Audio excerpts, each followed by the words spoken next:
Hello, hello, everybody. Hello. Hello. Oh no, we lost Goat. I'm gonna get him back. Because I changed channels. Yeah, we'll get him back. Don't worry. This is all part of the plan. You know, gotta have our It's weekly technical error. Yeah. Boom! Look at that magic. There's the big. There is the meat himself. Yeah, that's my nickname in high school. The meat himself? No, just the meat. The meat. I am the beef. What happened to our background? Our background's gone. Yeah. Little animated Hello? fancy stuff. Hello? Speaking of technical errors, it's gone. Well, while you're figuring that out, I'll get us caught up with our weekly news, RUM-Gaming news. So we're in the mass production phase. Maybe if I can move this camera. All right, you can see on the table there. Mass production phase for the flea market.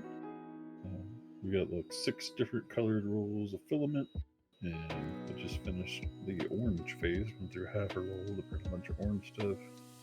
I've printed all the white stuff there. I spent today trimming and cleaning everything. And on the table here, you can see we're now phased into purple. And I will show you that cool item that literally just finished like right before the stream started.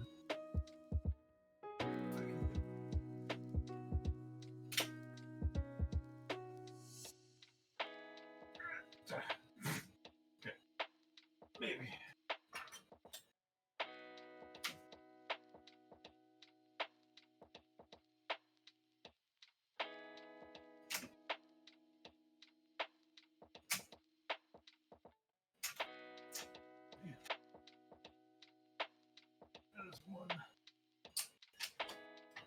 One tough unicorn.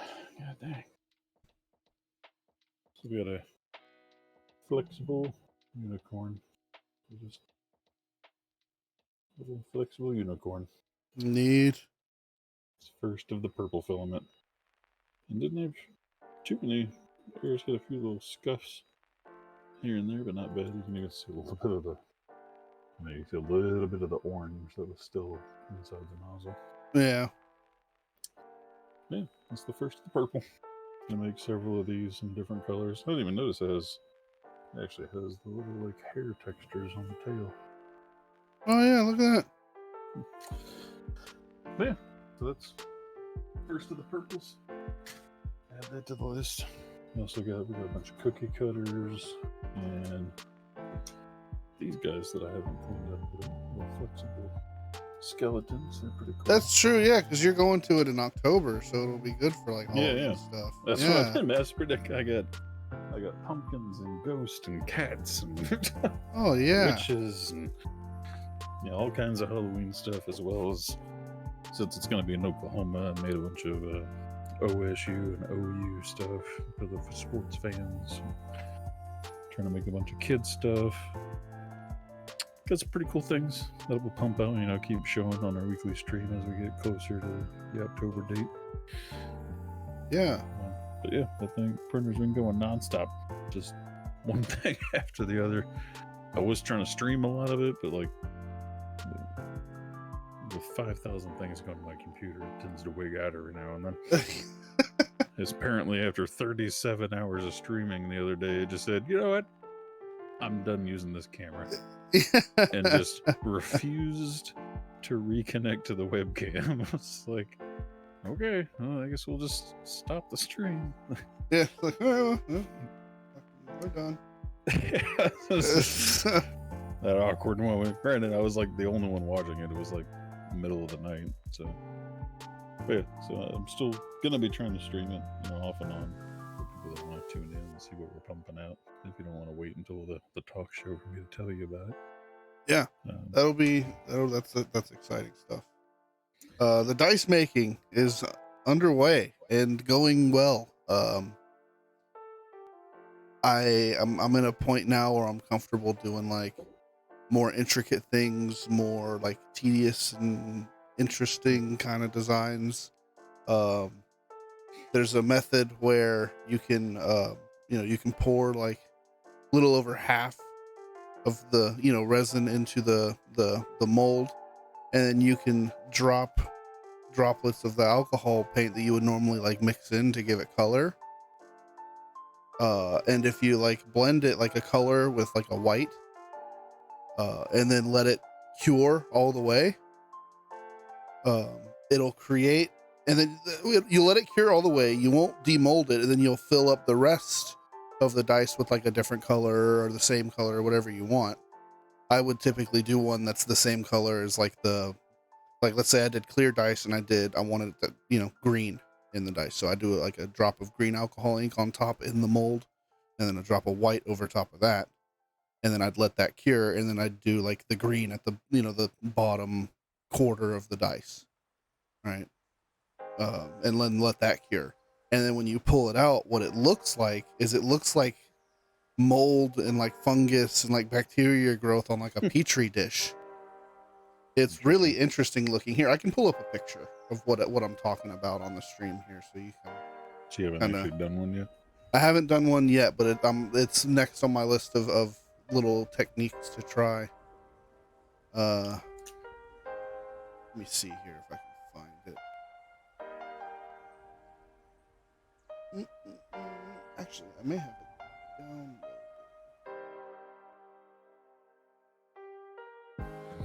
Well,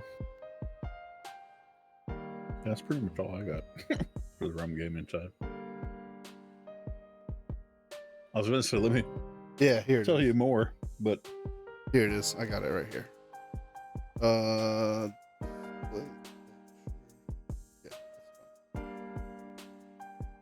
Like, not that display. What the hell? Yeah, not that one.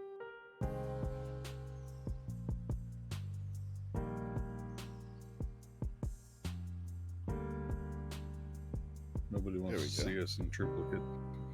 There we go. Boom. So, like, if you look at it, I gotta wait for the delay for my reaction. Yeah, but if you look at it, it looks like it's got like little fungal spores, like coming up from the bottom. Yeah. So, like, this top layer is like clear. Crystal grow kits. Yeah. This top layer is clear, and then he would take a couple of drops of alcohol paint and drop it over top of the clear alcohol or the clear resin in the mold, and then let it cure. And when it cures, like as the alcohol ink kind of penetrates, it cures like that. And then you do like a second cure to get the bottom of it to complement kind of what color you want it to be on the base. It's really cool looking technique. I think it'd be really cool when we make that symbol on top of the rum spade or something. That's what I'm planning on doing. That's exactly what I'm planning on doing. It's like, I like how this has like a really interesting font, but it's easy to read. So I want to find a really interesting, cool font for our dice, and I want to be able to put the rum spade on there for the 20. That's the goal. Once the dice are released for RUM-Gaming for everybody to pick up, it'll have that. Just right now it doesn't, while I'm testing the method, getting everything locked and loaded. Well, I guess I really haven't made anything that it applies to, but I had talked about putting like the rum spade on some of the 3D prints. Just like hiding it in places? Well, mostly it was with like the dice towers. To like say the bottom or side of the dice towers. So I can push in the rum spade somewhere. Yeah. I kind of forgot that we had discussed about that. I haven't really made any dice towers, so I guess I really haven't. Well, I made a couple. But yeah, I didn't even think about it. Well, I made those, but I could have did it with those as my test, but I'll have to remember that for next time. Yeah. Because it'd be cool, because a couple of things I'm making, what was I making? There's a couple of cookie cutters actually have like somebody else's logo on the bottom of it. And, like, yeah. Can't really do anything about that unless I, go into Blender and go through the whole rigmarole to remove it. Figure what I'll give somebody credit. It's their shit anyway, right? Yeah. So that's our news. We got Dice 3D prints coming. Bunch ought to be back. He's making dinner in the pipeline. lots of exciting things coming. I'm really stoked for what we got coming down the pipeline. It's gonna be fun. Speaking of down the pipeline, we need to do some more research into any events other than this local flea market. Something that people might actually be willing to travel to or something. Yeah. But therein lies the issue of affording things that people actually want to go to. Well, yeah. Well, that's why we just got to find one that doesn't charge, $2,000 for a booth. Yeah. Just got to keep digging, and I keep forgetting. But hey, speaking of which, well, not that we really discuss this on the stream, but we have our meeting coming up. We could discuss it then. Yeah. That's on the 3rd. So where is the event in Discord for that? There is no Discord event. Why not? We've discussed that. We can discuss it afterwards. But it's on the 3rd. So got it. I'll have to remember not playing anything, not going on vacation or anything like I did for last month. So. All right. So hopefully after the 3rd, we'll have some potential events lined up that we can announce to y'all sometime in September. In the meantime, though, today's discussion comes from my overthinking brain. Yeah. As many of y'all are aware that I overthink literally everything. And one of those topics that I have overthinked about or deep dived into over the years is... Crap, what did I shorten it up as? Where do you settle? Settle, that's the word. What's your settling point? And that's the shortest description I can think of it, because it's a broad topic. But it's, for example, like, what's your lowest and highest settling point for, say, eating out or grocery shopping? Some people refuse to buy, great value at Walmart. Some people refuse to buy organic, off-brand versus name brand is really what that boils down to. Yeah, I mean, there's more to it, like organic, but and I'm kind of in the middle. There's some things that I'm fine with off-brand, some things I might not need name brand. Yeah, me, same here. And then there's things, like things you grew up on. Like the other day, I watched this clip. I don't know if it was on YouTube or the radio or something, but it was like best peanut butters. And like Peter Pan was like bottom of the list, like number 6 of the top peanut butters. And I'm like, y'all motherfuckers, like, I think Peter Pan's the best. And y'all are like, Peter Pan's trash. like, damn it, man. But that's also like, Bar S hot dogs. Like, grew up on Bar S hot dogs. No. And that's my go-to hot dog. No, man. Nathan's or Hebrew National every time, 100% of the time. I mean, I've had better hot dogs, but that's still my go-to hot dog. If I'm just gonna make some chili cheese dogs, I just Nathan's. get some Bar S hot dogs. Nathan's. Now, if I'm gonna like grill out, Nathan's. The butcher. No, stop fucking repeating yourself and let me tell my story. There's a butcher shop in town that sells these like sausage-sized quarter-pound fucking smoked hot dogs. Or I don't think they're smoked, but they end up tasting like they're smoked. I really don't know what their process is, but they're monster hot dogs. See, I don't enjoy hot dogs that much to enjoy like a big giant fucking hot dog. It's got to be a good fucking hot dog. It is good. Like, so you imagine like what a smoked sausage tastes like, Yeah. You get that nice taste and juice and everything, but imagine it being hot dog textured. Yeah. Okay. Like, I don't know how they do it, but they're huge. They're as huge as a smoked sausage. And they're great. But the only problem is you can only buy them by the box of like 50. So is that where you settle? Your box of 50 giant fucking hot dogs? That's my high end. Like, I really like you know, when I'm like, hey, we're gonna have like 8 people over, and instead of like doing like burgers, I'm like, I'm gonna go get a case of these badass fucking hot dogs. We're gonna go to the high roller, get these big ass hot dogs. Same thing with their burger patties. I think they have the best burger patties there too. You know, believe it or not, I actually really enjoy like the Bubba frozen burger patties sometimes, man. Those fuckers are good, dude. Just trash talking bar S, and then you're like, by the way, I like Bubba Burger. They're good, man. What can you say? I don't know what kind of magic they're putting in them, but they're good. I agree.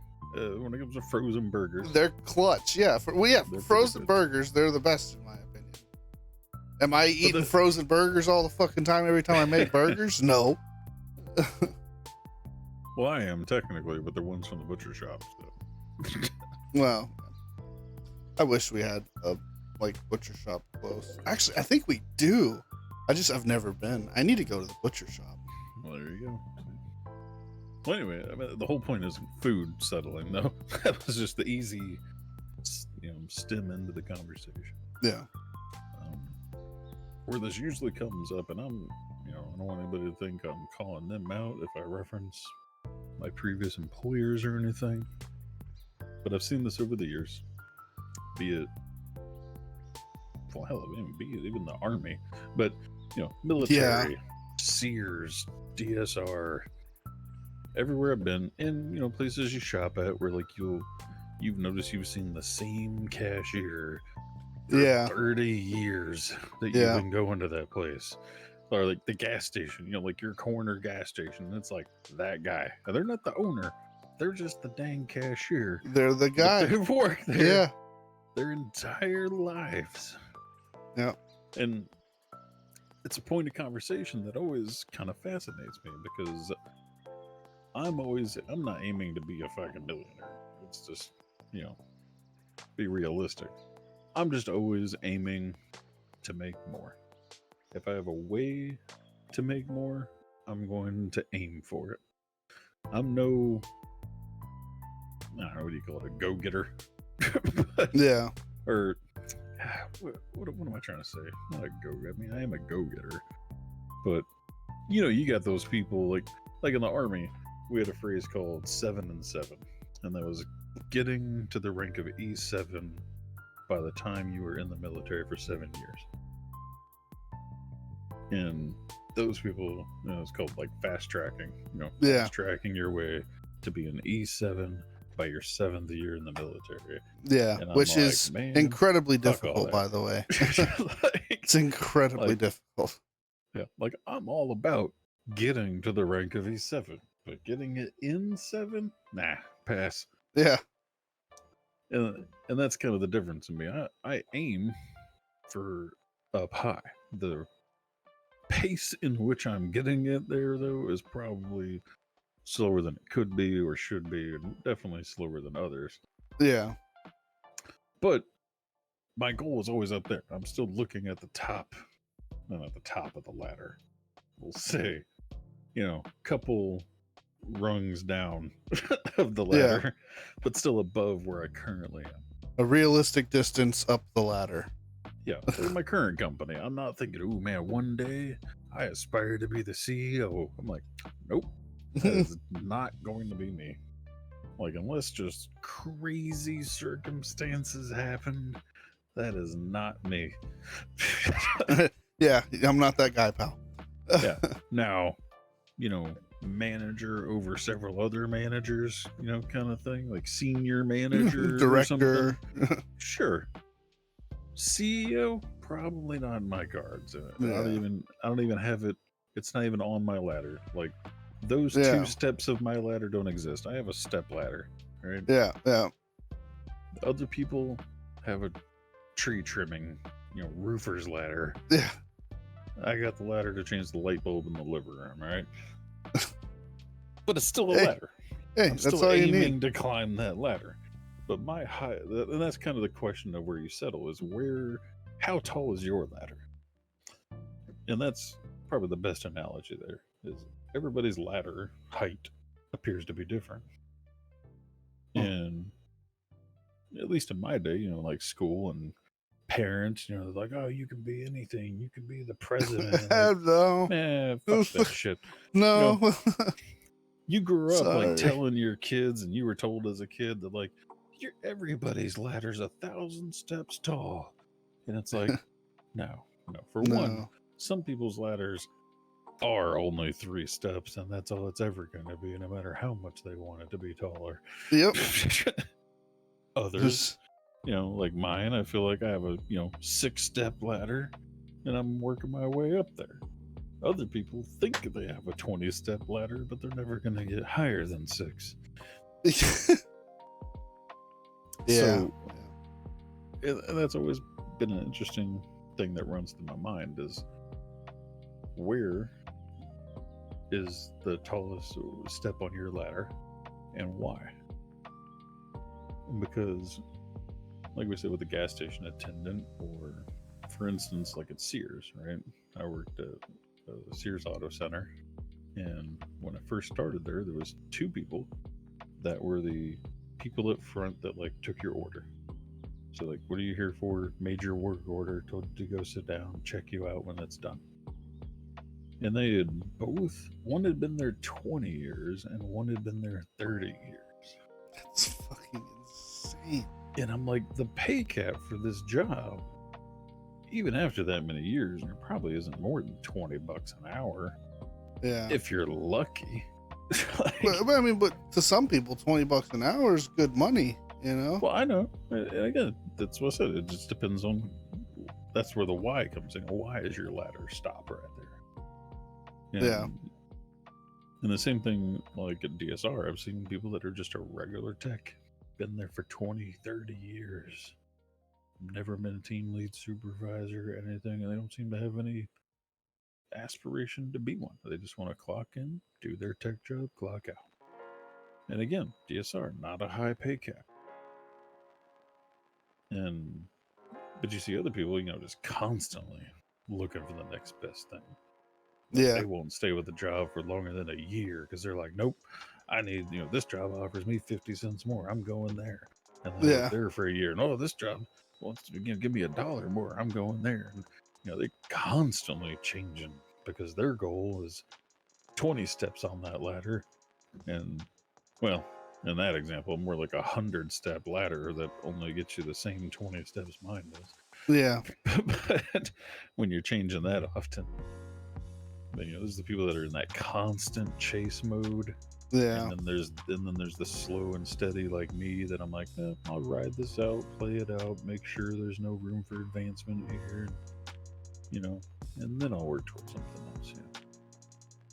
Yeah, I mean, I remember when you first left DSR. I mean, that whole like decision making process, I knew was, at least when you had revealed it to me, had been from the point you revealed it to me, at least a couple of months of like thinking about it before it ever actually happened. No, that's the first time I left was multiple years in the process. Like I was trying to find a post office job. Well, yeah, it just took 2 years for one to come up. I was always looking. I was looking on the post office website every month. Just nope. Like, I was nonstop. But that was the difference was I was only going to leave for a post office job. I wasn't looking for a better job. I was looking for a post office job. Yeah, I was looking for that job. Yeah. Versus the second time, it was more like, I need to get the fuck out of here. Yeah. But yeah, I mean, you got a whiff of something different, and you were like, all right, I'm out. Well, no, I got a whiff of the same thing at DSR, and the whiff didn't go away. But the more interesting point of the conversation is the lower settling points. Yeah, it's always interesting to me, the ones that will settle at, say, $15 an hour, right? And granted, all these situations, I don't know what their household's like. For all I know, their spouse makes 6 figures a year, and they're just doing this job as a hobby. Yeah, just because they enjoy it. I mean, there's other factors that can always come into play. I get that.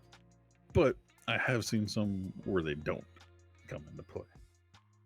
Where it's either a single income household and they're somehow just making do, and that's it. As long as their bills are paid and there's food on the table and I have cable, then I'm good. Others might be a double income where, where they're doing a little bit more, but still kind of the same thing. The bills paid, food on the table, but they can, order a pizza out every now and then. They can take a vacation once a year. Still pretty moderate. And I just don't think I could ever just settle, at least at my current pace. As we've discussed on other, I don't know whether we talked about it on stream or just off stream, but, there's a certain hourly rate or annual salary rate that I'll do anything. Yeah. I don't give a shit. like, Goat, ladies and gentlemen, that is an admission that Goat does in fact have a price. Oh, I do. Yeah, it's pretty high, but I got it. But it's like, I would, you want to pay me like $40 an hour? Like, shit, I'll do anything. You want me to and I'll do it well. Yeah. You want me to carry a pile of bricks from one end of the yard to the other, like on the movie Castle, or was it Castle? Oh, dang it. Yeah, I can't remember what it's called. It's the military prison movie. But yeah, no one just move a pile of rocks from one side of the yard to the other for the rest of my life for $40 an hour. I will do it every day in the August temperatures of Texas, happily, for $40 an hour. Naked. Shit. And come into work whistling and leave with a smile on my face for $40 an hour. Okay, what if they're paying you $40 an hour? They only let you work 2 hours a day. Well, I'm talking about for a 40-hour pay week. But like, there's certain points where I'm like, if I wouldn't even aim higher. Like, I would settle for that. Like, if you told me tomorrow I will start paying you 40 hours a week to move this pile of bricks in we're gonna have it in a biodome that's just permanently 110 degrees. So, in my mind, right, this will add some depth to the conversation, I think. In my mind, when you say you've settled, to me, that means if somebody were to offer you, hey, I got this nice cushy AC office job making, $45 an hour. Different if somebody you're going to be like, no, I'm good here. No, I'm talking about settling where I'm not looking for shit. Now, if something comes to me, that's a whole different story. Yeah, that's fair. Okay. Yeah. But if I was making $40 an hour to move rocks in a 110-degree biodome 40 hours a week, job-looking sites wouldn't exist to me. Yeah. Other people like, oh man, fuck that. You should come work for my job. Nah, I'm good. Like, unless you came to me with a documented paper that says I'm going to give you a 10-year contract at $50 an hour to sit in this chair in the air conditioning and do nothing. Yeah. All right, where do I sign? If only there were jobs like that, right? Maybe one day. Maybe one day we can get paid to sit and do nothing. In the meantime, we got to work. And that's where it comes down to. The other discussion that kind of comes or ties into this is we do a lot of garage selling. And when we're garage selling, we have to like every neighborhood in town. And it's also a point of conversation when you drive past some of these houses and neighborhoods that are like tiny 900 square foot house, like falling apart, but still has like good working cars out front, so you know somebody lives there. It's not like an abandoned house. Yeah, there's a fucking Escalade in the driveway. Well, Escalade, but you know what I'm saying. It's not a car covered in a sheet. Like, it looks like a car that's, their daily work car. And, you think like, man, like, why would you settle on living there? Now, granted, I'm also assuming, but still, for all I know, they just moved in and it's situational. You know, they'll be moving out by the end of the year. But all these houses exist for a reason, and some of them you can tell based on like, you know, the accumulation of junk around the house that they didn't just move in there. Like, you know, Yeah. you get to like, nah, you've lived there for at least 10 years. And, you know, same kind of situation. It's like, why would you settle for that house? Why would you say this is good enough? I'm just gonna live in this dilapidated, you know, practically condemned household till the day I die. Like, I can't imagine ever settling for that, even if I was like 70 years old. Like, my ass would probably be out there getting a job so I can get a better place at 70. Like, Yeah. or just finding some other way to do it. You know, if I'd get together with 5 other 70-year-olds and be like, y'all want to pitch in our pension checks and get a better apartment together? Because damn. Like, I'd be finding a way to hustle out of that situation. I just don't think I could ever settle for that. And that's been the same way with like my hourly rate. Like, ever since I got out of the military, you know, me and the wife have been working. We've mostly both have had jobs, full-time jobs, from 2010 to now. So 13 years, right? Mm-hmm. So for the last 13 years, we've consistently had full-time jobs, but we've also consistently been moving up in pay and responsibility for this entire 13 years. Yeah. So 13 years ago, and I'll admit it, we both were making like $9 an hour 13 years ago. Yeah. Now, you know, at least one of us makes that or more by ourselves, or that combined rate by ourselves. Yeah. So it's like, you know, the fact that in a 13-year period we went from $9 an hour to at least $18 an hour. Yeah. I mean, and it's, and again, I'm not a ball busting ladder climber. Like, Yeah. I'm a steady pace, you know, go with the flow ladder climber. And I've doubled my pay in 13 years, and so is the wife. At least. Yeah. No need to tell everybody what we both make. Yeah. But we'll say we've cumulatively, we've at least doubled individually what we used to make combined. So in a sense, we're now making 4 times as much money as we were 13 years ago. Yeah. And neither of us are trying to fast track and, you know, fight our way to the top. Yeah. Scratch and claw all the way there. You know, we work diligently, we work good, we have good work ethic. Is about all it really boils down to. We have good work ethic, and we don't mind working. Like, we show up every day unless we're dying. And we have good work ethic when we're there. Like, that's it. That's the only tactic we have. Like, we're not out trying to get every certification and further our education or all this thing. I just work. I show up. I do a good job. I go home. And I get promoted because of it. And I get raises because of it. You know, like you should. Yeah. And that's all we've done. And yet, you know, we've quadrupled our household income in 13 years. And then you see, like I was saying, the people that have been in the same job for 30 years at a place that has a pay cap. You know, like, I know you can't be making more than X amount after 30 years. You're the kind of person that's going to go into a job and be like, all right, I'm going to work here until I've made as much as I possibly can, and then we'll see if we can go more. Yeah. Yeah.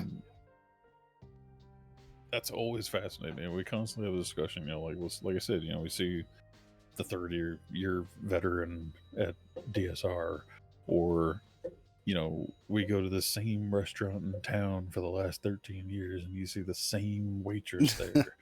Yeah. It's like, man, like, granted, you know, waitressing can be a good job, but it's like, why did you settle for being the IHOP waitress? You know, like, Yeah, I mean, like, I now that I think about it, it's like I talk about that with the wife a lot.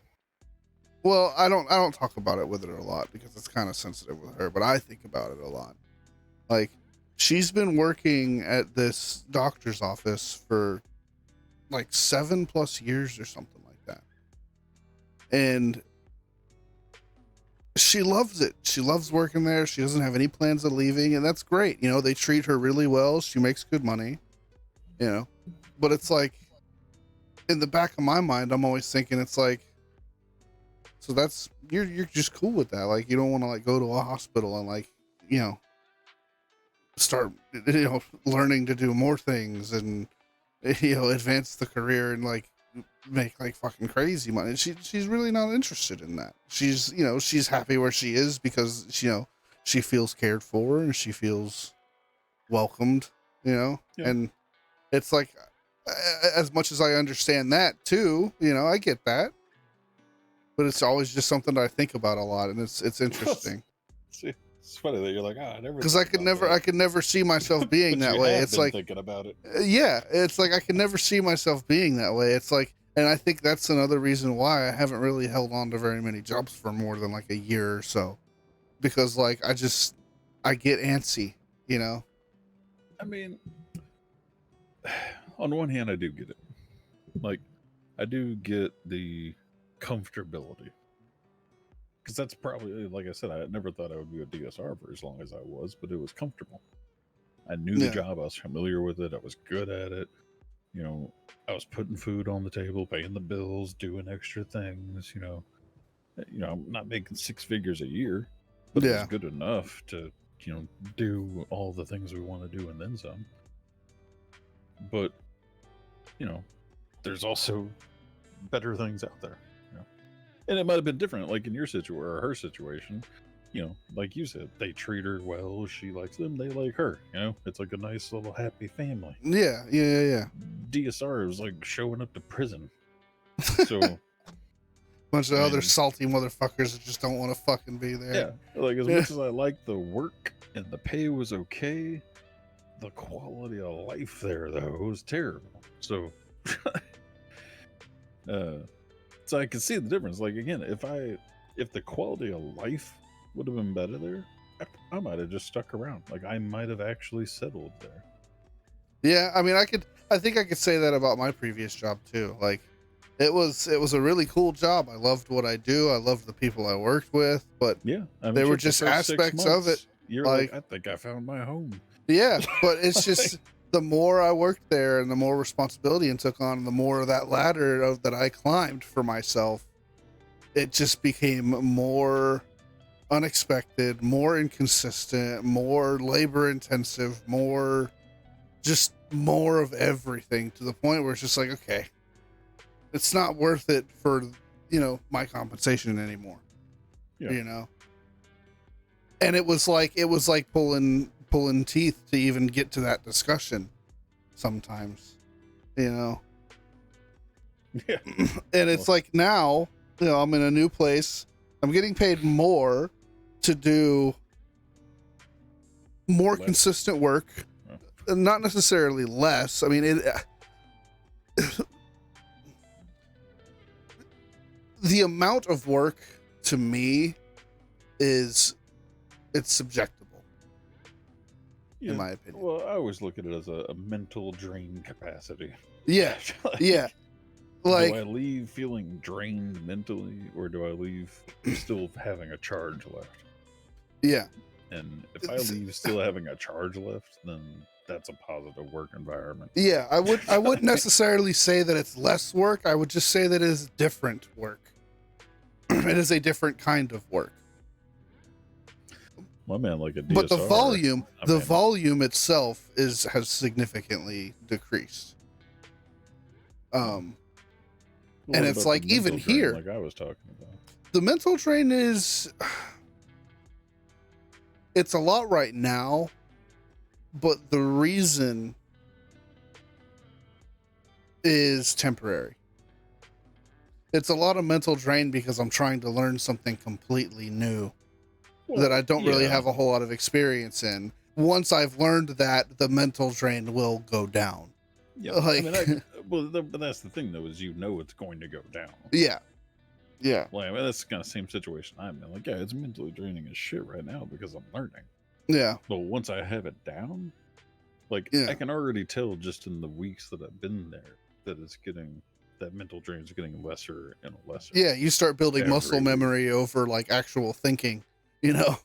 Yeah. But also, it's like I don't have zero dread about coming into work. Other than the fact that I'm up at 5:20 in the morning, but that's just because Yeah. I'm tired. Yeah. Same. But Same. But I'm honestly like I'm happy to come to work. I don't feel drained when I clock out. Yep. Yeah. Like, when my clock out time comes, it's like, oh shit, it's time to go. All right, cool. Yeah, I'm the same. Tomorrow. I'm the same way, man. And it's a really nice change because there's just so many reasons that my last place didn't work out that it was really unfortunate. But it's like, even here, right? I really enjoy where I am. I enjoy the people I work with. I've already had discussions with my boss about upward movement. It's like, look, I'm letting you know that I'm not here to fuck around. Like, I'm here to climb. I'm here to make as much fucking money as possible, as fast as possible. So, like, I want to be on training with you as often as I possibly can. I want to know this fucking shit upside down and backwards so that I can move on and move up as fast as possible. See, yeah, I need to be more like that with my current job. The difference is, this job isn't working out the way my normal plan of attack, and this is the same with a lot of things. Whether it's a new game, a new people in meeting new friends in real life, as well as a job. I like to observe and take note of everything. Mm-hmm. Just do my job, do it well, and try and learn as I go, and make observations and like basically learn how everything works. And then once I feel confident how everything works, then I start making moves and pushing. Yeah. And the same thing, like anytime people meet me for the first time, like we go out and like say a couple's dinner, like I'll be the quietest person at the table. I'm the same way. And people are like, oh man, your husband's so quiet. And it's like, no, I just know I'm a very direct, honest person that not everybody can handle. Yeah. Yeah.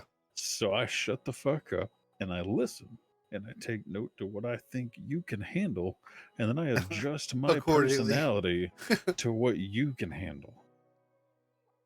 Yep. So each person that I know knows me almost differently because I adjust my personality to what they can handle. Yeah. And it's the same thing at a job. I just sit back, observe, watch, and see what your expectations are and how you do things.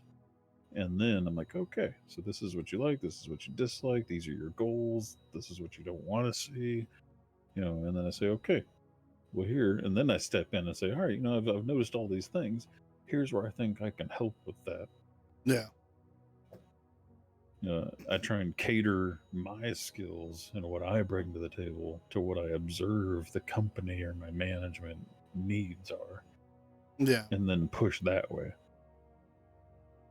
And I'm finding that challenging at this job. One, because it's 100% remote, so I don't get to like see my boss and what they're doing and constantly see their expectations. Yeah. I also don't get to overhear or watch my coworkers and see what they fuck up on and what they don't. Or anything like that. Yeah, that's one of the things that's always has always been challenging for me working from home. It's like I can't just like lean over somebody like, hey, can you show me how to do this real quick? You know, I have to like message them, wait for them to see the message and respond, and then get on like a Teams call and watch them share their screen and try and follow along as they're doing. Like it's like, oh god, yeah, this is not conducive to my learning style. So, like right now, like I know I'm gonna do good at this company, and just in the last several weeks, because I can see my progress versus my teammates on a weekly basis, or it goes back the last 7 days, so I can see Right. my work over the last 7 days versus my teammates' work over the last 7 days, and I'm already beating most of them and tying the top people on the team. Yeah. And I don't even know what I'm doing. Yeah. So the fact that I'm matching the top people on the team when I don't know what I'm doing is like, yeah, I'm definitely going to do well at this company. Yeah, I'm in a very similar boat right now, because like this is something that I really like about this company, but every Tuesday morning we do what's called an L10 meeting, and it's a template for like meeting topics that we fill out every week. It'll be like your rock, which is like our 90-day goals. So we have to set 90-day goals every 90 days to call them our rocks. And so we'll review our rocks every Tuesday, to discuss if we're on track, if we have any questions about our rock, anything that may be giving us issues. Then we'll talk about, personal, professional, good news. Then we'll talk about, general announcements, things that need to be, discussed and talked about. Then we'll open up for questions. We'll add How many people are in this meeting? 5 people, including myself. That's not bad. And then we'll talk at about. First, I was like every Tuesday, but I was thinking like a department meeting. No, just the team. Okay. And then we'll talk about like weekly tasks for that week. If we have any tasks that we need to get done that week. Yeah. And it's super constructed, heavily like broken down. It's meant to like keep meetings condensed to the point and done. Like, we don't want to waste times dicking around in meetings. Yeah. And it's effective at that. And we'll review, a part of this meeting is we'll review like our help desk metrics and our SLAs and things like that. And we have a report that we can pull that shows a little bar graph of like resolved tickets by, per agent. Yeah. And mine is like 3/4 of the pie graph. And then there's everybody else. And it's like, I'm the newest person on the team. I'm level 1 tech, and I'm resolving 75% of the tickets. I probably would be 75% if we had better documentation. I spend so much time just trying to figure out what I'm doing. Yeah. Which is why it fascinates me that I'm as high as I am. Because I feel like I spend 50% of my time just lost. Yeah. And I'm like, how am I matching the people that know what they're doing when I spend 50% of my time? And it drives the wife crazy, because I'll be over here like, what the fuck is this? Like, what the shit? I don't even know what that means. God dang it. Like, I open up a doc, I'll pull up, because it's all like keyword search. I'll look up one and be like, well, that doesn't fucking help. Next one, that doesn't fucking help. Next one, that doesn't fucking help. Like, damn. How does that make you feel, though? To like, you know that you're fucking lost in the sauce, but the company thinks you're a fucking rock star. How does that make you feel? Like a fraud. Hey, I admitted, what was it? Like, I said thank you, but admitted like, hey, you shouldn't take that serious. Like, my first week, it was the 3rd day that I was on my own. Well, mind you, I had 1 day of somebody watching me, and then I was on my own. Okay. So I watched somebody for like 4 days, 5 days, and then they I thought it was watched like, I thought that was like 2 weeks, dude. You were like watching. well, that's different, but no, with the current team that I'm on, I watched somebody for like 5 days. They watched me for 1, and then I was on my own.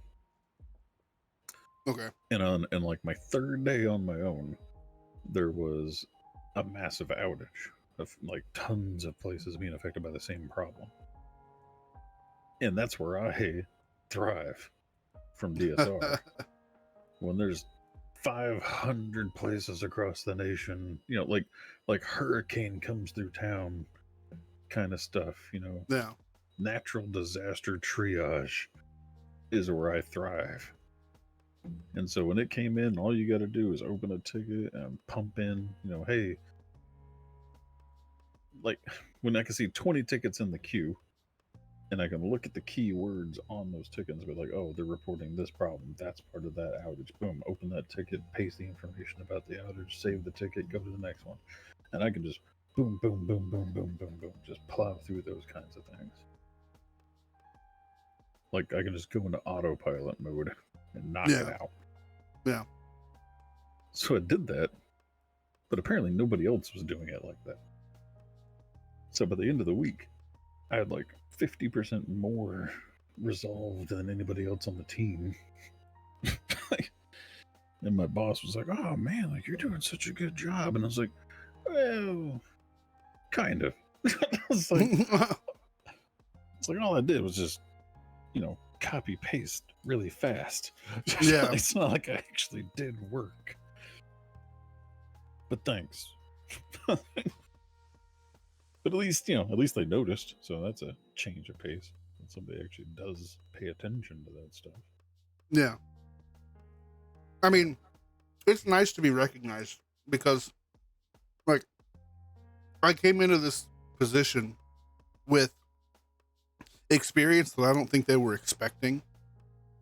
But when they realized it, they were, ready to put me into action and like capitalize on it. You hate the ticket eval setting? What are you talking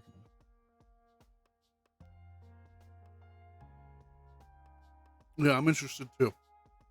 Well, while he's answering, the other stem to the where do you settle? And we'll still the main point of the conversation is like your pay, how much salary, or salary, how much money, what's it called, like gross earnings per year. Oh, the ticket eval setting. Yeah, your SLAs, service level agreements, and your KPIs, key performance indexes. Yeah, well, there's a lot of different terminologies to it, but yeah. So you're talking about evaluation. Yeah. Oh, okay. He's talking about KPIs and SLAs. When I was thinking setting, I was thinking like a setting on a computer, not environment. He hates the ticket evaluation environment. Yeah. It's got its ups and downs. It does. As long as it's done right, it can be great. So, like a DSR, for example, they like to share numbers with you without context to why those numbers are good or bad. Yeah. They'll just say, oh, you did this percentage and the average on the floor was this percentage. So great, you're doing better than the average. It's like, but what does that actually mean? Yeah. And it was always funny because I was privy to what all those actually meant and whether they were actually important or not. And so when I came back and I started getting these evaluations, because I was a regular tech at that point now, and I'm like these numbers are bullshit, right? Like, yeah. Like they're easily manipulated where I can make myself look good while not actually doing anything more. Yeah. Yeah. I was like, when you know how the system works and you can manipulate it, it makes this bullshit. But okay, I'm doing great, thanks. Yeah. Yeah. But it's the companies that try and find a way to give you positive motivation or positive reinforcement, that's where it fails. When they're just like, well, if we say it this way, it sounds like positive reinforcement. Yeah, until people realize it's bullshit, and then you look like shit. Yeah. Like you have to have a system that can't be manipulated and can be backed up with context and proof that it actually proves that I'm good or bad versus somebody else or the expectations or whatever. If you're just gonna throw numbers at me with no context, I'm like, okay, thanks for the numbers. Yeah. Good night. Good night, Grace. Jason said good night.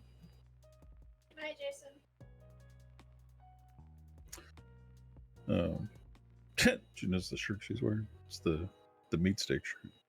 Oh shit, that's pretty awesome. I want one. It's a country meat shirt from back when we were fundraising RUM-Gaming off of meat stick sales. Hey man, those were the days. I miss those. Those are good. Oh man. I've thought about, you can actually buy like packages, like singular packages on Amazon now. Or you can just buy a case. They've got new flavors. Have you seen them? Yeah. I tried the pickle one recently. Have you tried the what was it? Holy cow, Adam. We have tickets and we all assign them to our boss, so it doesn't matter who gets the job done. Well, that's interesting. We lost a good IT guy because people would call the guy and say, hey, I need this, can you help me? And he would, but the person that he helped didn't make a ticket. So at the end of the year, oh, yeah, so on paper, he was working like no tickets. But if you were to count his phone calls, he'd have more than anybody. Yeah, I can see that being a big problem. It reminds me of other similar situations I've been in, like my first round at DSR. I joined the team that writes the documentation that the rest of the technicians use. That's the primary job of that team, was just edit and write documentation. But the reality was that was about 50% of our job. The other 50% of the job wasn't on the books. So when it came time for upper management to evaluate why we have 4 people on this team, they're like, why would we need 4 people to write documentation? And just made an upper management decision to remove 2 people from the team without having any context as to what the team actually does. Yeah. But it was, kind of our fault for never like adding it to the job description per se. Yeah.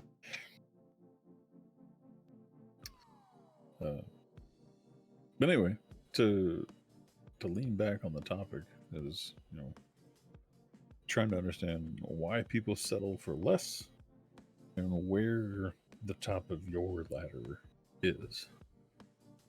And that's what I'd like for at least both of us, and maybe Adam, to chime in as far as. Yeah, I mean, I feel like you're gonna have to narrow that down a little bit, because that's so broad. Like, are we talking about the top of my ladder financially, the top of my ladder with food, the top of my ladder? I did narrow it down earlier. I said we're talking about your annual gross income. Oh. We'll say like household income. Yeah. We'll put it as household, not just an individual. Like, what would your combined annual, what do you want to claim on your taxes as like taxable income per se? Like, what do you think would be an amount that you're like, you know what, if I was making this much, I'd be fine. If something else came my way, sure, same thing as, with the whole rock carrying situation. Yeah. Like, if something else fell in your lap, sure. But at what point would you just be like, you know what, I'm going to stop pushing so hard and just, like, I could ride this out to retirement? But combined also, household income. Yeah. And then also, like, why we think people settle for so much less. I would have to say so much less, like you think, like you just know it's going to be high for me. Well, no, I'm talking about the people that settle for, like, I mean, well, we'll say more of an extreme. Like, there's people that, purposely settle for a life with food stamps and government assistance. Yeah. Okay. Like, I'd rather live in this $30,000 house and get my food stamps and work for minimum wage, and as long as I can buy my cigarettes and watch my shows on TV, I'm good. And it's like, why do we think somebody settles for that? Yeah. Versus where your settle would be. I think my settle, $150,000 a year. $150,000. If I'm making combined $150,000 a year, I can be like, you know what, I'm good here. See, Hang on, I need a drink.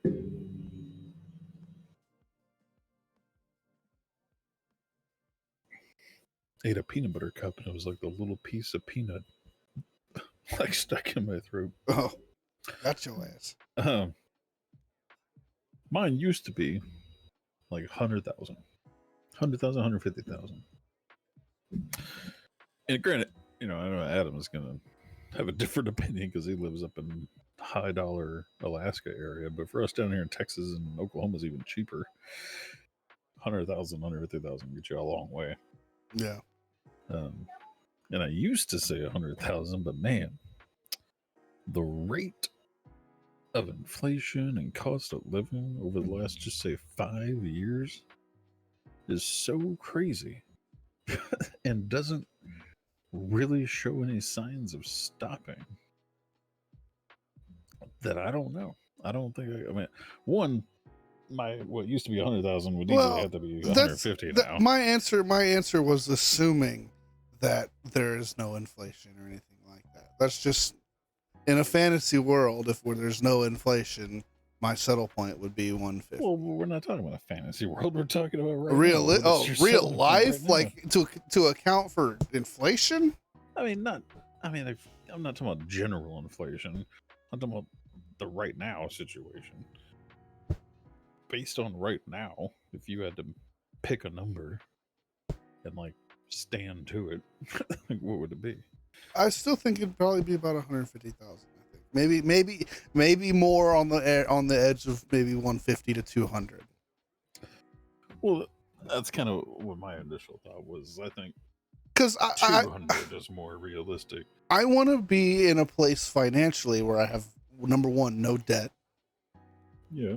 Number two, I mean, the financial freedom, mental financial freedom. So where if we go to the grocery store to buy groceries for the week, I don't have to like stare at the counter to make sure that it's not going to go over my budget, I mean, I'm at that point now, and I'm nowhere near making that.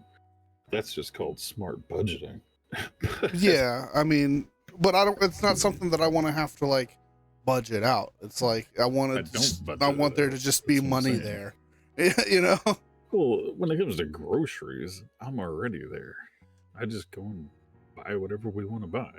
Like we don't count it. I still individually, when I'm comparing two items, I still make the best financial choice, but I don't give a shit what the total is. It could be $100, it could be $500. We just get whatever we need, put it in the cart, and go. Yeah, no, I'm not there yet. I can't spend more than like $200 on a grocery trip. You need some better financial budgeting. That's what you need. Well, because there's a lot more than us. There's a lot of outstanding circumstances that I'd prefer not to talk about. But well, yeah, I'm just saying. Based on what I know, with y'all making more than us, this should be more than capable of doing it. But you also have a slightly different financial situation. Like, we have just one bank account where all of our money goes, and I balance it and split it for us. Yeah. So that's the other situation that comes into play there. But yeah, no, we have our finances separate. We plan to keep it that way. Well, yeah, I'm not convincing you otherwise. I'm saying that's why it's easier for me to say I can drop however much I need at the grocery store, because I have the combined household income in my control, and I maintain our budget and control our budget and our spending habits. Yeah. We are actually going to get a joint account here soon, though. For basically for the mortgage payment, essentially. It's gonna be an account where auto drafts from our paychecks into that account and our personal accounts. Yeah. Every paycheck. Well, I just meant the point. That's why it's easier for us to freely do the groceries. I don't have to budget in the groceries. The only thing I have to budget in is out of the norm expenses, and that's where my comfortability, I wish, was a little bit more flexible. Well, yeah. As far as normal shit, bills, groceries, like Well, yeah, I eating. mean, I when I say that if it's over $200, I can't do it. We very much could, but that would limit our uh, entertainment and miscellaneous funds Well, yeah, significantly. obviously, but I never can't afford it, which is why I don't think about it. The difference is, I go and buy whatever groceries we need, and then afterwards, I decide what our entertainment's going to be based on the remaining budget. Yeah, So to me, groceries is part of my bills. I make sure we spend whatever we need on food. And then afterwards, budget in the extracurriculars. yeah, And that's where I want my wiggle room to be more. Is because it's much better than it was, obviously, because like I said, in 13 years, we've quadrupled our money. So, I mean, compared to 13 years ago, I'm living the high life. But as far as where I'd like to be, I still think I'm with you. 150, I think, would be a nice soft cap.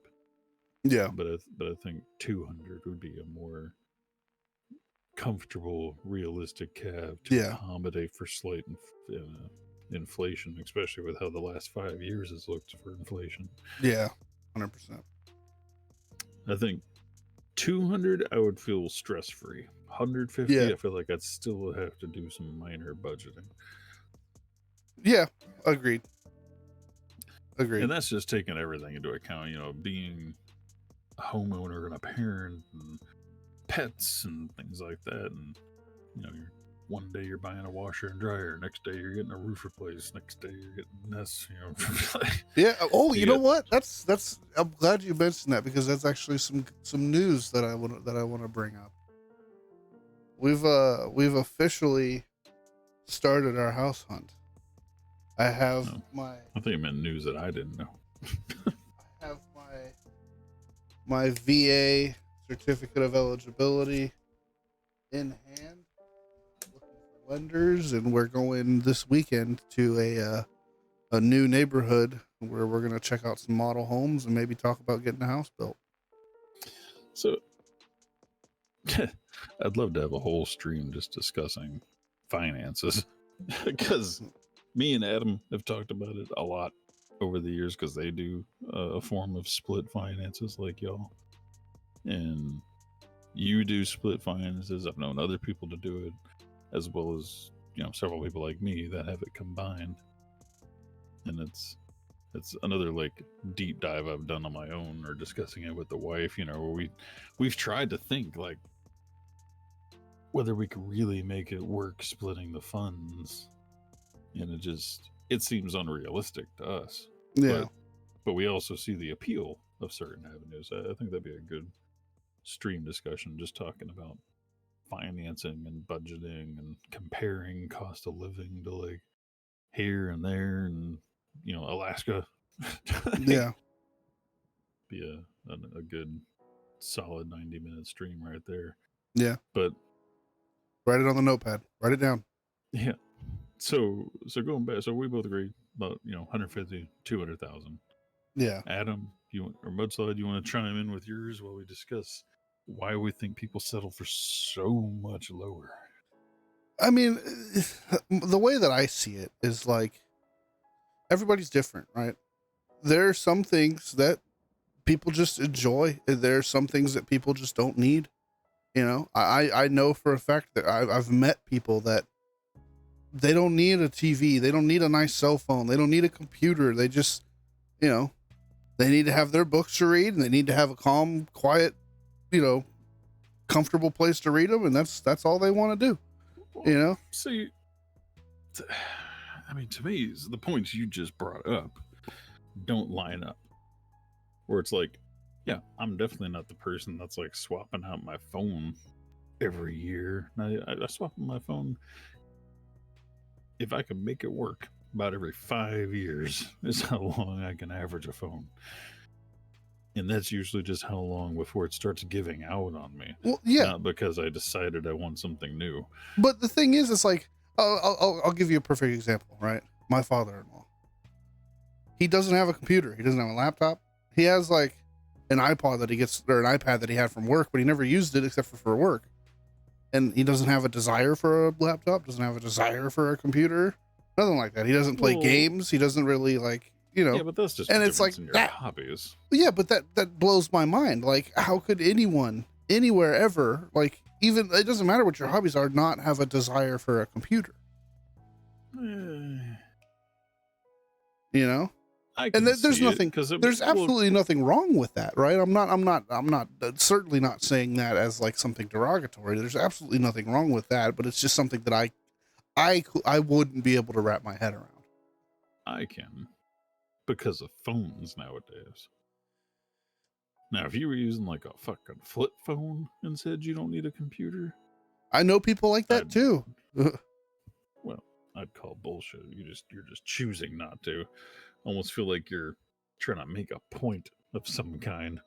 Yeah, maybe. Versus just being normal. But because I just feel like, to a certain extent. But I mean, you get my point though, right? Like some people, they don't need or want for anything like that. They want to do what they want to do, and everything else is just extra that they don't care for or don't want. You know? Yeah, I'm just saying the examples you gave out were not my choice of examples, because I don't care about having the best phone, but I do have a working smartphone at all times. No. I don't care about having the biggest and best TV and surround sound, but I do have an 80-inch LCD screen. But I'm not like constantly looking to upgrade it. Like, I will use that TV until it breaks, and then I will acquire a new one. But the difference is, when it does break, I will try to get something better than what I had. I won't just get the cheapest thing available. I mean, yeah, but some people don't care. Like, they genuinely don't care. It's like, oh, it's cheaper, great. I don't need all the bells and whistles. Like, it's like people that buy base model cars. Like, why? Because you don't want all the bells and whistles, or it's just because that's all you can afford? Either way, like, there are people that only want the base. They don't want the bells and whistles. I want a base model. I don't want the bells and whistles. Right. Why? Because I'm a cheap ass. Because I want to make my money last. I want to do as much with my money as possible. That's why I go baseline. That's why I do 6 hours of research for every major purchase. Yeah, but again, that's your settle point, and that's not mine, which is something that, you know, that's a difference. That's why we're discussing it. Well, I know, but I'm saying, but that's not my settle on my annual income. Well, yeah, it's because that's just how I spend my own money wisely. I'm always going to spend it as the most cheapest but effective way possible to make my money go as far as it can. Yeah, you're constantly searching for the biggest bang for your buck. Well, yeah, I'm saying, even if I was making the $200,000 a year, I'd still spend 6 hours of research trying to find the biggest bang for my buck. Yeah. I wouldn't just go to the store and say, give me the most badass TV you got. I don't care what it cost. I'd still do the research and make the smartest decision. Yeah. What I don't understand is how you can settle for, say, $30,000 a year household income. Like, why you wouldn't want to have something a little better. I mean, I think I genuinely think it's ignorant to say that people don't want for that kind of stuff, right? Well, I think it's a different, I guess. Yeah, I mean, I think that's more of the question, right? Like, why don't you have the motivation to go for more? Like, what is keeping you from going for more? Is it because you are content enough, and whatever it is you're doing that makes you that much money is fine with you, you enjoy it, whatever the case may be, you're able to live as comfortable as you feel you need to? But I'm sure everybody wants to live in a fucking mansion and not have to worry Well, about money when they swipe their fucking card. Sure. yeah. You know, I guess it's just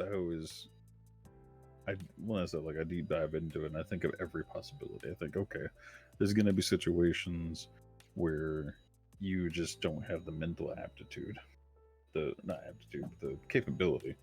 You know, like you're just not capable of learning anything more complicated than the job that you have, and that job caps your pay at 30,000 a year. So you're gonna have those that are just limited by their mental or physical capability. Then there's gonna be a small genre of like, you know, drugs and criminal backgrounds, you know, where you like to do drugs, so therefore you can't have a corporate nice job because you're a drug addict. So you're gonna yeah, work in this bullshit job or under the table job or something. yeah. Or you have a criminal background, and even though you're a smart motherfucker, all they see is, well, 10 years ago you did this, so get fucked. Yeah. So there's gonna be some people that are just stuck and like can't go forward. The more fascinating ones is the ones that choose to not go forward. And then it's like I said, when I drive past those houses, that's like a $30,000 dilapidated house, but you still have a running car that looks like you still go to work every day. And I try and fathom, like, what would make me not drive to get out of that house? To drive to not be driving a 1990s Honda car, like, I'm not saying you gotta drive a 2023, but dang. Yeah, I mean, again, I genuinely don't believe that anybody is happy with something like that, right? Like, there's the way that I see it is like there has to be. Well, yeah, if they're driving the same fucking 90s fucking beat up piece of shit in the same $30,000 house for fucking 15 years, it's like, okay, what the fuck are you doing? Well, that's the ones I'm talking about. I'm not saying like right now. Yeah. If you're a 20-year-old doing that, you got your whole life ahead of you. But if you're 50 and you have not changed in the last 30 years, you're still driving the same piece of shit hoopty in the same piece of shit house. And listen, man, my grandfather lived in a fucking metal shed with a missing side in a cot surrounded by a bunch of junk and shit that he made out of, thrown away sheet metal and shit for fucking 10 years, 20 years. Was that after he retired though? He was an old fucking man. This is the most recent memory I have of him. Well, that's different. Like, if I'm retired, that's a whole. I'm talking about like your normal living, working years. Like you're raising a family in that. You got a spouse in that. Like your normal working years, like 20 through 60. Now, if you retire, you want to go live in a shack and collect your pension check and just whittle wood. Fuck it, live your life, man. But, like, to me, what you retire to versus what you live in for your primary living years or working years is different. Why would you want to live like less when you're retired than when you were working? Well, because it's a different way of looking at it, where when I'm working, I want as many enjoyments in life to take my mind off of the working life. But when I don't have to work anymore, well, then I have a lot less things to give a fuck about anymore. I'm just... Well, yeah, but when you're not working anymore, now not half of your fucking time is taken up by work. You can go do shit now. Yeah. I can go do a whole bunch of shit and live in a shack. Not if you don't make any fucking money.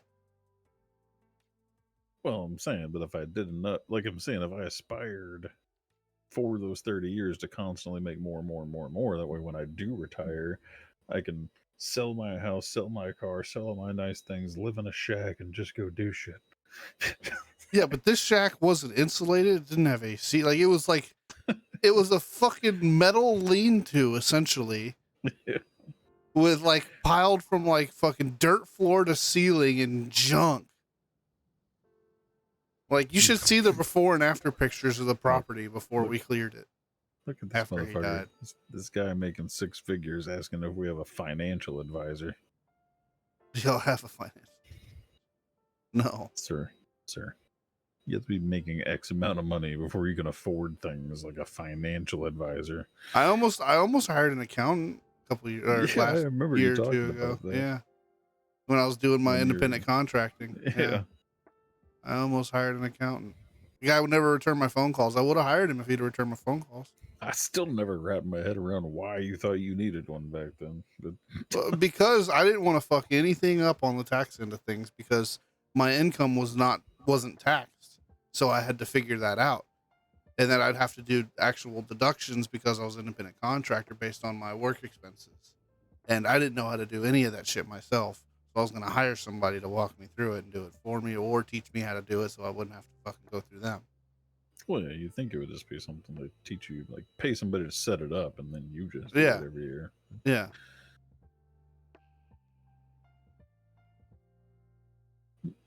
Yeah.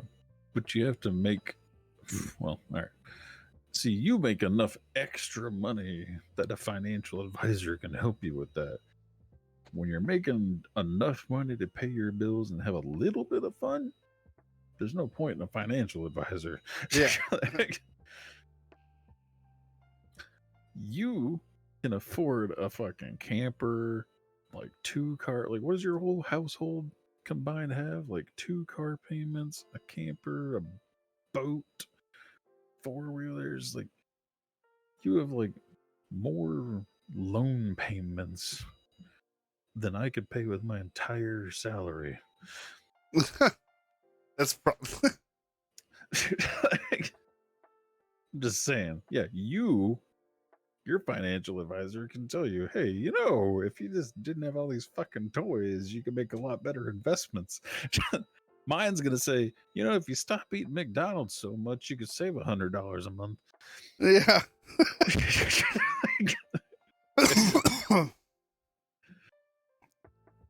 That's what my financial advisor can basically say. If you just eat at home more, you could save some money. And I'm like, yeah, I know. Thank you, Captain Obvious. I don't need to pay somebody to tell me to make smarter decisions. All right? I know the bad choices I'm making with my money, but I like to live happy and lazy. So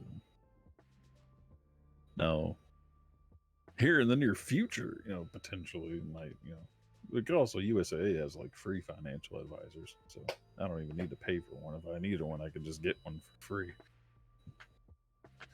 Do y'all at least do 401k? Yes, of course I do a 401k. You see, of course, like all companies offer one. Well, mine does.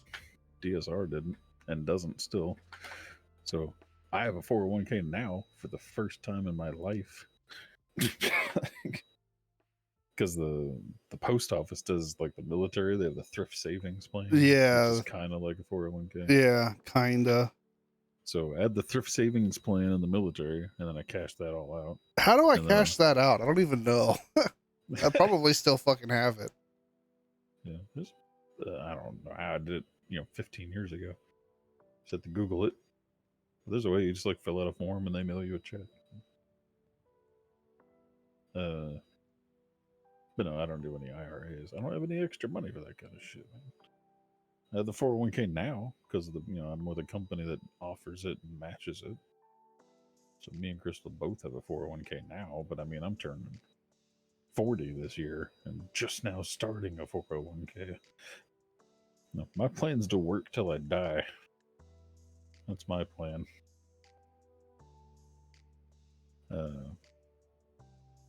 But anyway, yeah. I mean, back to the choosing to live lower. Like, it's a constant fascination of mine. Where like, to me, there's two spectrums. There's that spectrum of like the $30,000 a year lifestyle, and then there's the 6 figures and up lifestyle. And like, yeah, everybody would like to be 6 figures or higher. Yeah. But why? I just can't wrap my head why you would just stop at 30,000. Yeah, no, neither can I.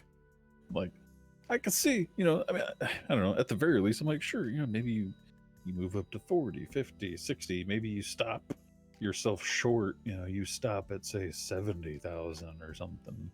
But for anybody to stop at 30 just like blows my mind. Like,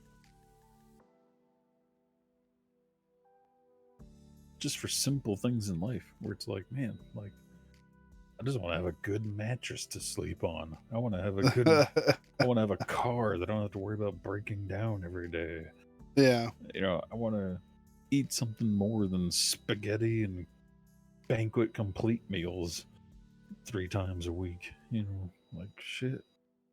I'm not saying I gotta eat filet mignon 7 days a week, but damn, like it's just crazy that you could just be content with like your, you know, you imagine like what your weekly menu options are for dinner, lunch, and breakfast at a 30,000 a year income, household income. Yeah. I mean, you're just stuck eating like great value chicken nuggets, ramen, and spaghetti and shit, like and off-brand lunch meat sandwiches. It's just Like, like, man, no, I can't. it's just God, just from the food purposes alone, I would need to make more than 30,000 household income because I just don't want to eat like shit. Mm-hmm. Not that I eat the greatest now. You know, I'm still getting like Stouffer's and frozen lasagnas and putting them in the oven. I was gonna say that's the big problem, right? To eat healthy, you have to make money. Well, I'm not saying healthy. I mean, I'm just saying I'm too lazy to make a fucking lasagna.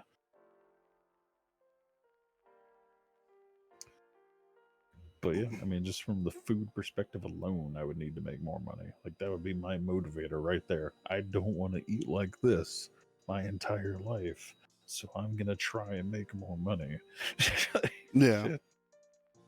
And you know, so from another perspective, I will say like DSR, right? What fascinates me is the people that are like settling for jobs that pay like $10 an hour when DSR starting wage is like 17, and they'll train you. Like as long as you're capable of typing, navigating on a computer, and answering a phone, you can do that job. Like the ordering side of the job. Tech support, Yeah. you know, a little bit more skill involved. But even then, it's not hard. It might take you longer to be good at it than other people. But again, Yeah. DSR is the kind of place that, like, as long as you show up, they'll keep working with you forever. Like, so it's like the fact that you have an option. While DSR might not be the best place to work, you can make more money. You know, you and your spouse could go work at DSR for a combined hourly rate of like $30 to $32 an hour. Yeah. And make more than that $30,000 a year. So it's like just here in Bartlesville, the fact that there's a place that you and your other adult in your household could go work at and have a better life, but you choose not to, is crazy to me. Yeah. I'll never be able to understand that. Like, And yeah, what Mudside's saying, that kind of thing is different. If you find a way to manipulate the system, that's fine. But we're talking to people that are still living in like a dilapidated, half-condemned fucking home.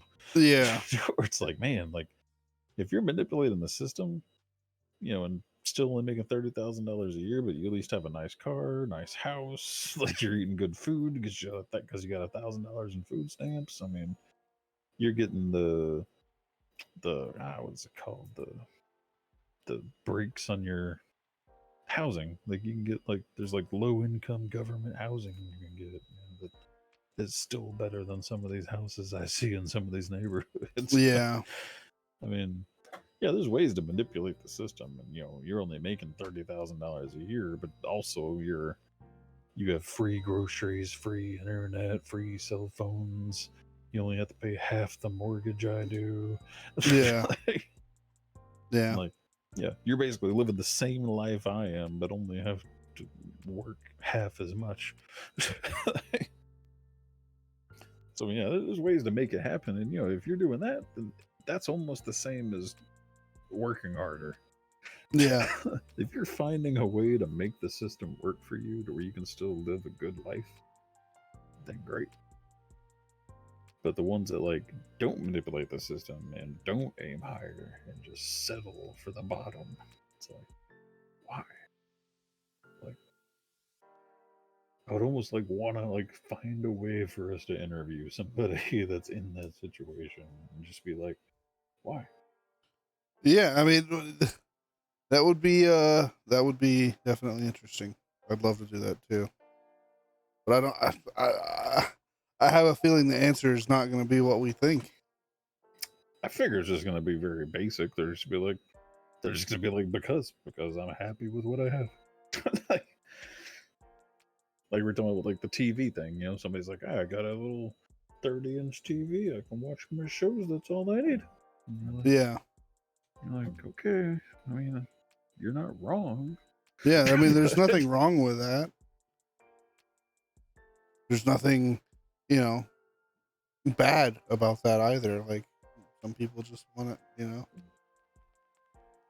I mean, it's just a matter of what you're content with, and I mean, yeah.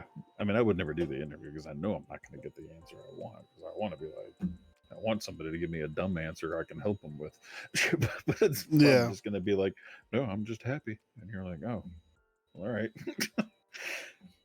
Because and that's where the ladder comes in. Your happiness ladder stops at the third step with $30,000 a year. You got your 30-inch TV, your cable. You get to watch your shows. You read a book or something. You go to the library and get your books and keep reading, and you do puzzles or whatever the fuck you do, and you're happy. Yeah. And I get that. Like, everybody's goal is to be happy. I just look at it like, well, I can be happier. Yeah. So why not? And my brain is like, no, I want to keep being happier and happier. And to me, more and more stuff and the ability to go to more places and experience more things is what makes me happier and happier. Yeah. Just keep expanding my happiness. Like, yeah, I could be quote unquote happy with much less. Yeah. But I would rather aim for happier.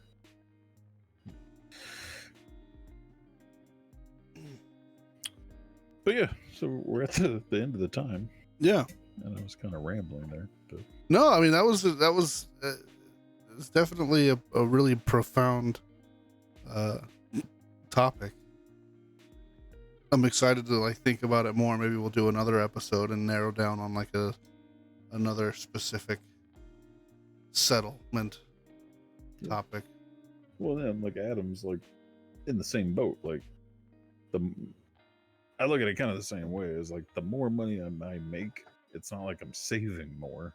I just expand what I do with that money. Same with Adam. Like, yeah, he's making more than us, but he's just expanded. It's not like he has a ton of extra money. Yeah. He's just expanded what he does with that money. Yeah. He's got toys. He's going camping with the family, fishing with the family, and all kinds of shit.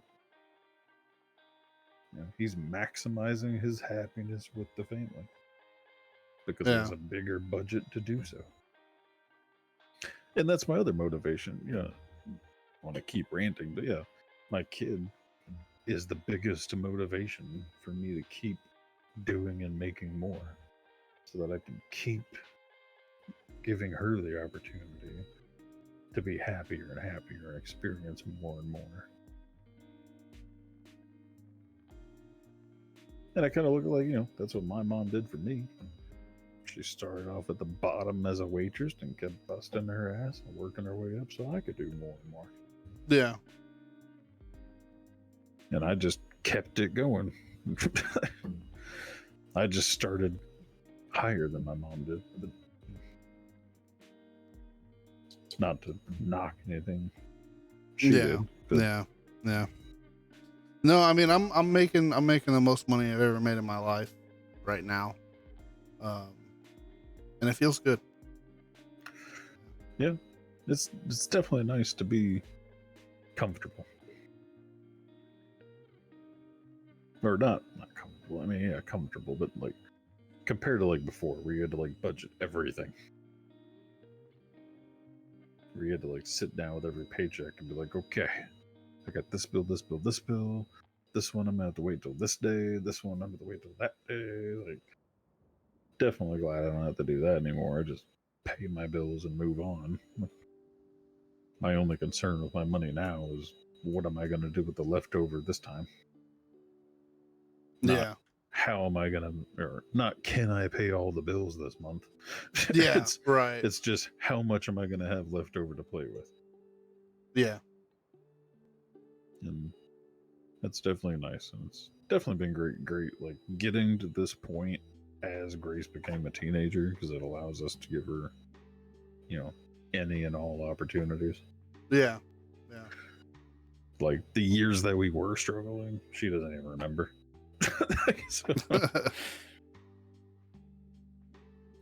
And that's good. Its own mixed blessings, but that could be a topic for another day about spoiled children.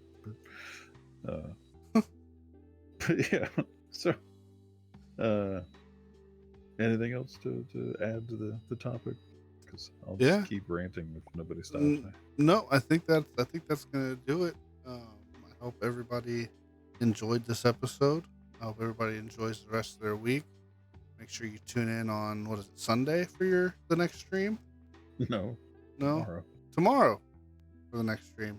Shows you how much you're the one that's supposed to stream on Sundays, possibly. Yeah, well, if I can.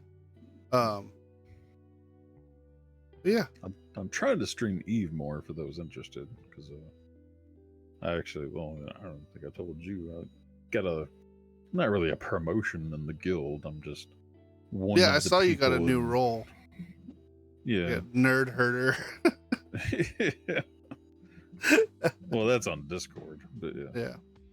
In game, it's just somebody that leads those level 4 missions, like PvE content leader, basically. Yeah. As well as the mining foreman. Since I'm doing the boosting, but that's nothing to stream. Yeah. The mission and farming, though, like that's pretty exciting, doing these level 4 missions, and I hope to move us. I want to do the bigger and badder things, even though as far as ISK per hour, it's not worth it according to what I read. I want to eventually lead us into level 5s. Yeah, well, good luck with that. Because apparently level 5 missions are kind of like the Warcraft equivalent of raids. Yeah. Like you have to go in there with a group of people, and it's a challenge. And I'm like, I think that'd be exciting to lead the equivalent of like Eve raids. Yeah. Like PvE raid content. So yeah. I think that's an exciting thing to aim towards. Yep. Everybody keep an eye out for that kind of stuff. Make sure you're subscribed to our YouTube channel. Make sure you're following us here on Twitch. Take advantage of your Bezos bucks if you haven't already, and give us that Twitch Prime subscription. It's greatly appreciated. It is a free sub for you and free money for us. Yeah, which I don't know if you noticed on Streamlabs, Hatsube gave us his the other day. Yep. I think that was... Yeah, that was. It was during one of my streams last week. Check out our website. Come hang out with us in Discord. Check out our Facebook page, our Twitter, and we will send us any discussion points you might. have for next send us time. Discussion points. Leave any comments in the YouTube videos. Send it to us in an email. Make a ticket on the website. Pop it into our Discord if you want to. And we will. We'll see you all next. Mail me a letter. Yeah. We'll see you all next week. That'd be awesome to read like actual fan letters, like physical letters. This week we got a letter from Bob.